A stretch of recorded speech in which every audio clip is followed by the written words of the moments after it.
बिस्मिल्लाहिर्रहमानिर्रहीम अस्सलाम वालेकुम स्टूडेंट्स। तो आज की हमारी इस वीडियो का टॉपिक है control of excitation and conduction in the heart.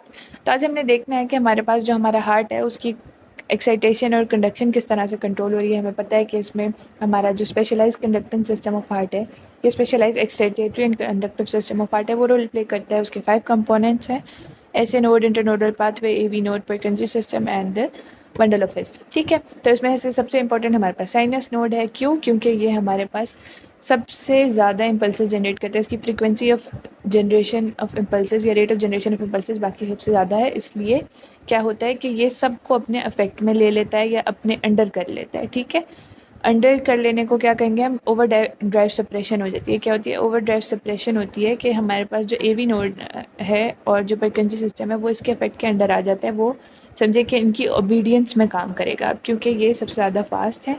मसलन अगर साइनस नोड ने एक इम्पल्स जनरेट की है और एवी नोड उसको कंडक्ट कर रहा है, तो साइनस नोड की सबसे ज़्यादा रैपिड जनरेशन ऑफ इम्पल्सेस है, तो एवी नोड क्या करेगा? वो अपनी इम्पल्सेस कंडक्ट नहीं करेगा, उसको टाइम नहीं मिलेगा, या कह लें कि उस वक्त वो रिफ्रैक्टरी पीरियड में होगा और वो अपनी इम्पल्सेस कंडक्ट नहीं कर पाएगा, जिसकी वजह से जो साइनोएट्रियल नोड है उसको फॉलो करना पड़ेगा। ठीक है, क्योंकि उसका rate of generation of impulses सबसे ज़्यादा है।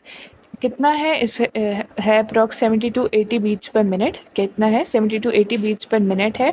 और एवी नोड का कितना होता है? 40 टू 60 बीट्स पर मिनट। और परकिंजी का 20 टू 40 बीट्स पर मिनट।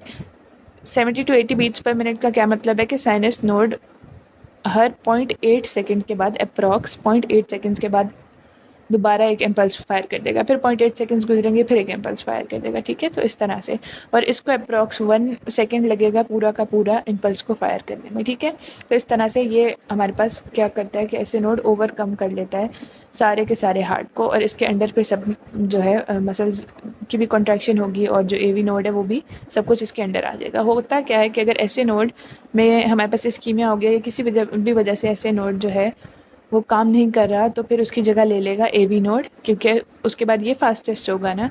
और अगर एवी नोड भी नहीं है तो फिर क्या? परकिंजी सिस्टम काम करेगा। ठीक है, तो इस तरह से हमारे पास ये नॉर्मल है। ठीक है, अब इसकी पैथोलॉजी को भी देखना है, उसको हम इन डिटेल कार्डियक एरिथमियाज में देखेंगे। अभी जो हमारे चैप्टर से कंसर्न्ड है उसको हम देख लेते हैं। ठीक है, कभी कभार क्या होता है कि हमल एक्टोपिक पेस मेकर्स बन जाते हैं। क्या बन जाते हैं? एबनॉर्मल एक्टोपिक पेस मेकर्स बन जाते हैं। ये हो सकता है कि या तो साइनोएट्रियल नोड जो है उसने काम करना बंद कर दिया, जैसे कि मैंने पहले कहा, तो क्या होगा कि एवी नोड जो है वो इम्पल्सेस जनरेट करेगा। या फिर ये हो सकता है कि ये वाले जो नोड्स हैं या फाइबर्स हैं, ये अपनी जो जनरल स्पीड है, जो नॉर्मल स्पीड है, उससे ज़्यादा स्पीड पे इम्पल्सेस फायर करना शुरू कर दें, और इनके इफेक्ट के अंडर आ जाए पूरा का पूरा हार्ट। ठीक है, ठीक है, क्या होगा कि ये एबनॉर्मल इम्पल्सेस जनरेट करना शुरू कर दें और इनके जो अफेक्ट के अंडर है वो पूरा का पूरा हार्ट आ जाए। ठीक है, इसके अलावा क्या हो सकता है कि जो हमारे पास मसल मैस है एट्रिया का या वेंट्रिकल्स का, उसमें एक्टोपिक फोकाई जो है वो डेवलप हो जाए। क्या हो जाए? एक्टोपिक फोकाई डेवलप हो जाए। एक्टोपिक क्या होता है? नॉर्मल ऑर्गन और नॉर्मल टिश्यू और normal set at abnormal position. ठीक है, तो हमारे पास जो मसल्स ऑफ एट्रिया हैं या मसल्स ऑफ वेंट्रिकल हैं, उनमें कोई भी काम नहीं है सेल्फ एक्साइटेशन का। उन्होंने सिर्फ कंडक्ट मतलब उन्होंने उनका बेसिक काम कॉन्ट्रैक्टिलिटी है, सेल्फ एक्साइटेशन नहीं है। तो अगर वहाँ पे डेवलप हो गया तो उसको हम क्या कहते हैं? Ectopic foci. और ये किस वजह से डेवलप हो सकते हैं? ये इस्कीमिया की वजह से डेवलप हो सकते हैं, डिजिटैलिस टॉक्सिसिटी की वजह से डेवलप हो सकते हैं।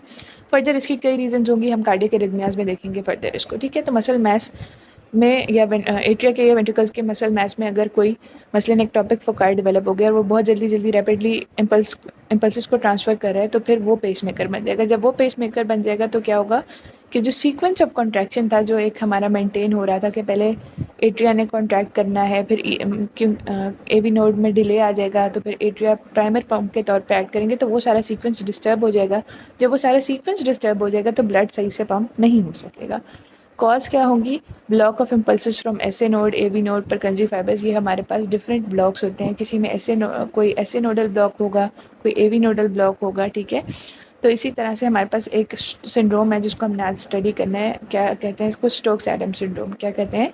स्टोक्स एडम सिंड्रोम, इसमें क्या होता है कि एवी नोडल ब्लॉक होता है। जब हमारे पास एवी नोड ब्लॉक हो जाएगा, फॉर एग्जांपल अगर हम ये एवी नोड है और ये हमारे पास परकंजी फाइबर्स हैं, एवी नोड ब्लॉक हो गया तो क्या होगा कि एस ए नोड ने एट्रिया को तो हमारे पास कर दिया डीपोलराइज, ठीक है, यानी atrial contraction under S A node हो गई और एवी नोड जो है वो काम नहीं करे तो फर्दर इम्पल्सेस ट्रैवल नहीं कर सकती। अब इसके क्या होगा कि परकंजी सिस्टम को अब जो है वो उसको काम में आना पड़ेगा, उसको अब अपनी ओवर ड्राइव सप्रेशन से निकलना होगा।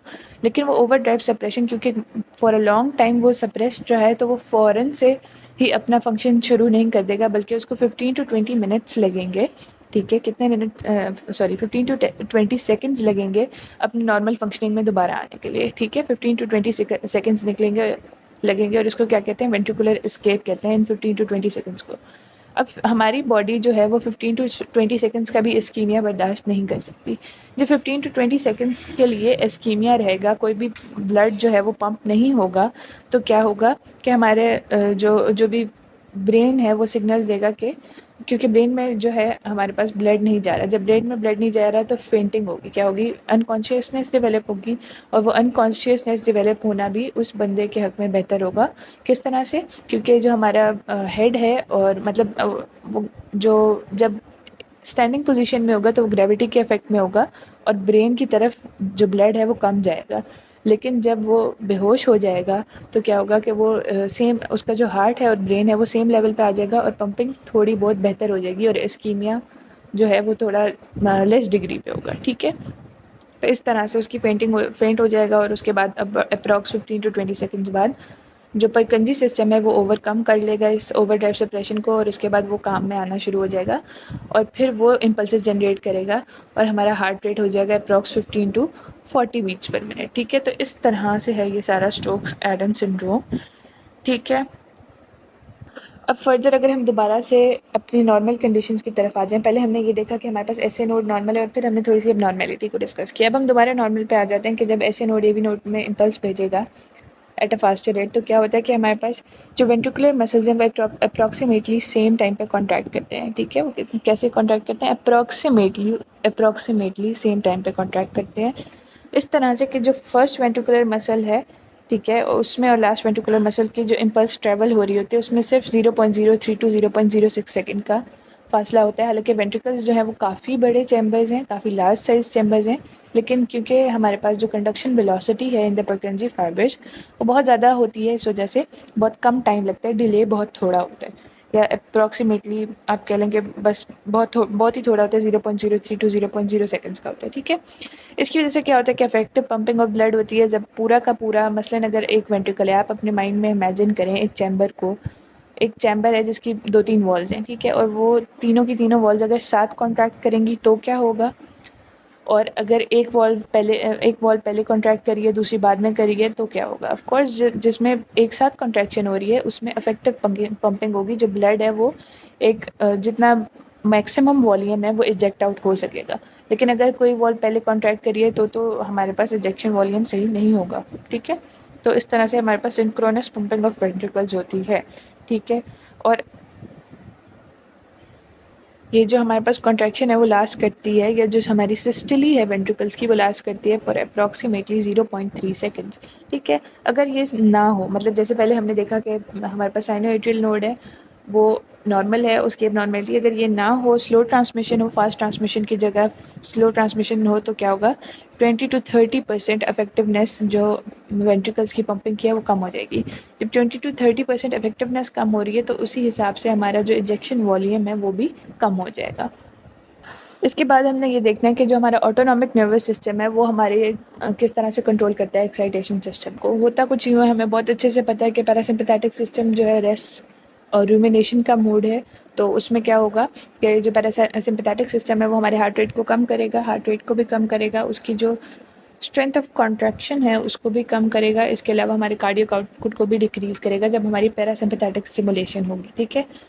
तो इस तरह से हमारे पास सारे इफेक्ट्स नेगेटिव होंगे, नेगेटिव क्रोमोट्रोपिक, डोमोट्रोपिक, आइनोट्रोपिक, इसको भी हम थोड़ा बहुत देख चुके हैं अपनी पिछली वीडियोस में। इस तरह से हमारे पास ये सारे इफेक्ट्स डिक्रीज़ हो जाएंगे, ठीक है। डिक्रीज रेट ऑफ रिदम होगा साइनोएट्रियल नोड का, ऐसे नोड की भी जो है उसमें जो रेट ऑफ रिदम था जो हमने पढ़ा अभी कि 72 बीट्स पर मिनट है वो कम हो जाएगा। इसके अलावा परमिएबिलिटी भी, एक्साइटेबिलिटी भी कम हो जाएगी। और ये सब किस तरह से होगा, हमारे पास एसिटाइल कोलिन जो है वो एक्ट करेगी, ठीक है। एसिटाइल कोलिन न्यूरोट्रांसमीटर एक्ट करेगा अगर, जिसकी वजह से पोटेशियम परमिएबिलिटी मेम्ब्रेन्स की बढ़ जाएगी। जब पोटेशियम परमिएबिलिटी बढ़ जाएगी तो मेम्ब्रेन हाइपरपोलराइजेशन में चली जाएगी और उसका रीएक्साइट होना मुश्किल हो जाएगा। दस जो है हमारा जो सारे रिजल्ट्स हैं वो नेगेटिव होंगे, ठीक है। इसके अलावा जो हाइपरपोलराइजेशन है वो कितना ज़्यादा नेगेटिव कर रही है, वो नॉर्मली जब हमारे पास जो रेस्टिंग मेम्ब्रेन पोटेंशियल है वो कितना होना चाहिए था, -55 टू -60 वोल्ट्स होना चाहिए था। कितना होना चाहिए था, -55 टू -60 मिली वोल्ट्स, और वो हो जाएगा -65 टू -75 मिली वोल्ट्स। तो इस ये जो डिफरेंस है इसको ओवरकम करने के लिए ज़्यादा जो है पॉजिटिविटी को अंदर जाना पड़ेगा, इसलिए ज़्यादा टाइम लगेगा, ठीक है। इसके अलावा सिंपैथेटिक स्टिमुलेशन होगी, हमें पता है फाइट और फ्लाइट मोड है, तो इसमें हमारा जो हार्ट रेट है वो बढ़ जाएगा, हार्ट की जो फोर्स ऑफ कंट्रैक्शन है वो बढ़ जाएगी, कार्डियक आउटपुट बढ़ जाएगा, ठीक है। तो सारे इफेक्ट्स जो हार्ट पे आते हैं वो पॉजिटिव होंगे। क्या होगा, rate of sinus nodal discharge बढ़ जाएगा, रेट एंड कंडक्शन एक्साइटेशन सब कुछ बढ़ जाएगा, फोर्स ऑफ कंट्रैक्शन भी बढ़ जाएगी। किस वजह से बढ़ेगी, क्योंकि बीटा 1 एड्रेनर्जिक रिसेप्टर्स पे नॉरएपिनेफ्रिन एक्ट करेगी और सोडियम और कैल्शियम की परमिएबिलिटी को बढ़ा देगी। जब सोडियम और कैल्शियम की परमिएबिलिटी बढ़ जाएगी तो एक्साइटेशन ईजी हो जाएगी। Okay, so that's all for today. I hope you find this video useful. Stay tuned and get subscribed.